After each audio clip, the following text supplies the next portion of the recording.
Hello，大家好，嚟緊呢一個係一個新嘅系列，係啲傾偈嘅系列啊，但係未諗到個名啊，遲先再算啦。咁一開頭咧就捉咗阿二丁 Miss 上嚟傾下偈嘅。咁其實有陣時平時你哋 WhatsApp 嚟咧，其實係佢答嘅，所以有陣時有咩可以揾佢啦嚇。大部分啦，大部分。係啊，大部分都係佢答㗎啦，其實。咁其實咧點解呢個系列咧就可以講翻，因為佢答咗好多唔同嘅 WhatsApp 問題啦，其實來來去去都係嗰啲嘅，你可能當係一個 FAQ 咁嘅形式啦。咁第一個問題就係有關於課堂嘅，咁啲人成日話其實佢自己踩到㗎啦，咁其實係咪可以 skip 咗個初班而直接上中班呢？你可唔可以解答下？嗱，首先我哋應該要 define 一下究竟我哋嘅初中高班係點樣先，係啦。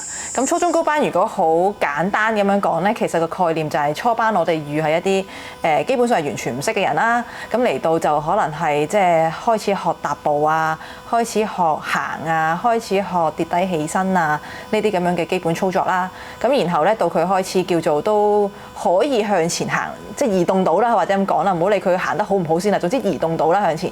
咁我哋咧就會進入中班嘅環節，就係教佢哋如何去使用佢嗰對滾軸溜冰鞋㗎啦。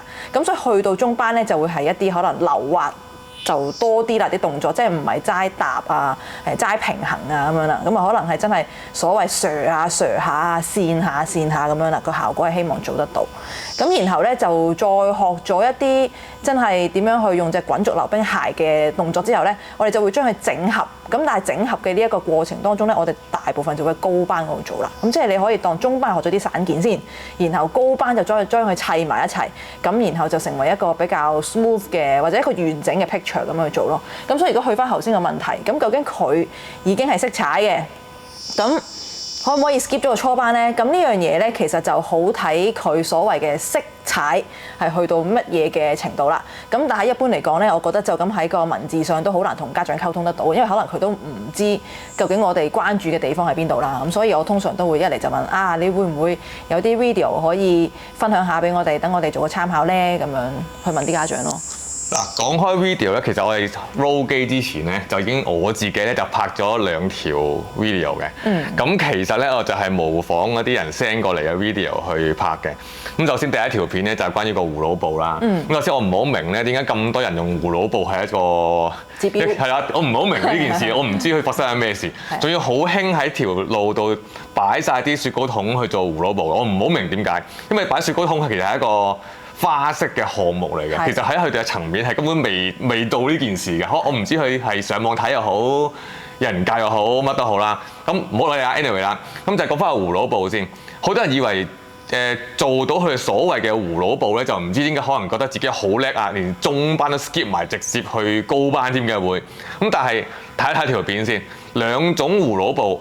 究竟你係邊種先？第一種我示範嘅咧就係成日收片嘅葫蘆步嚟㗎，有行雪糕筒啦，之後就會喺度夾下咁，真係夾緊個葫蘆形出嚟嘅。但係你會發覺個碌就唔係好 Sir 嘅。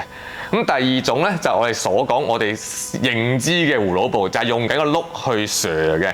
即係你淨係呢2個大家都叫葫蘆步，其實你應該見到個分別嘅。但係好多家長就會認為做到一個企咗喺度個碌唔轉嘅葫蘆步，就唔知點解覺得已經好強勁嘅咯喎。其實因為可能咧，即係佢哋對嗰個項目唔係太認識啦。其實滾軸溜冰嗰個重點係在於，即係你有個滾軸啊嘛，要碌噶嘛，要碌噶嘛，係啦。咁但係咧好多時大家 share 俾我哋個片咧就係唔碌嘅咯。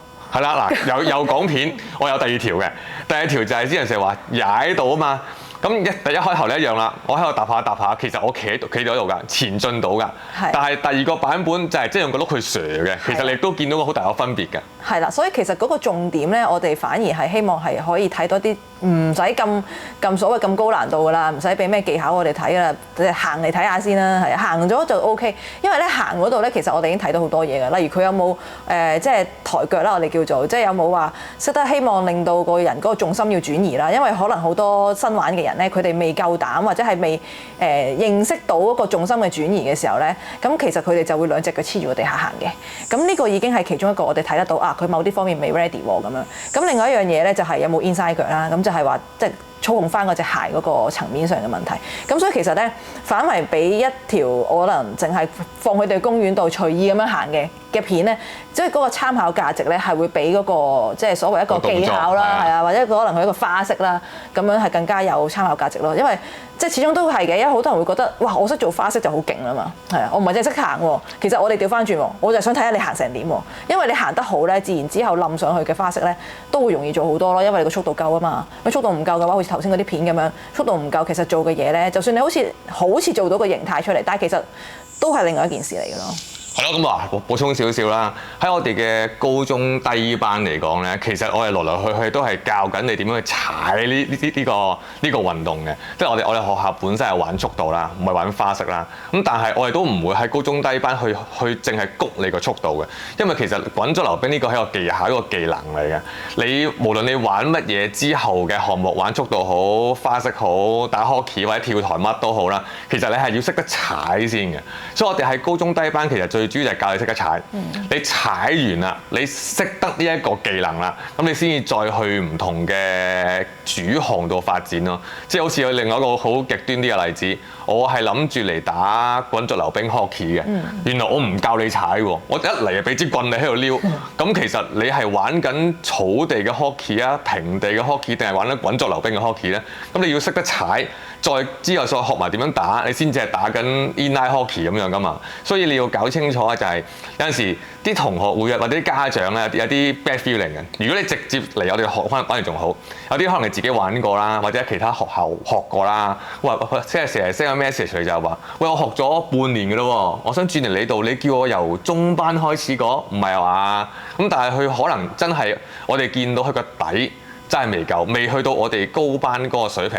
因為頭先所講，我哋係要教緊佢個技能，唔係你個花式某幾個動作有幾叻，而係識唔識得踩咯。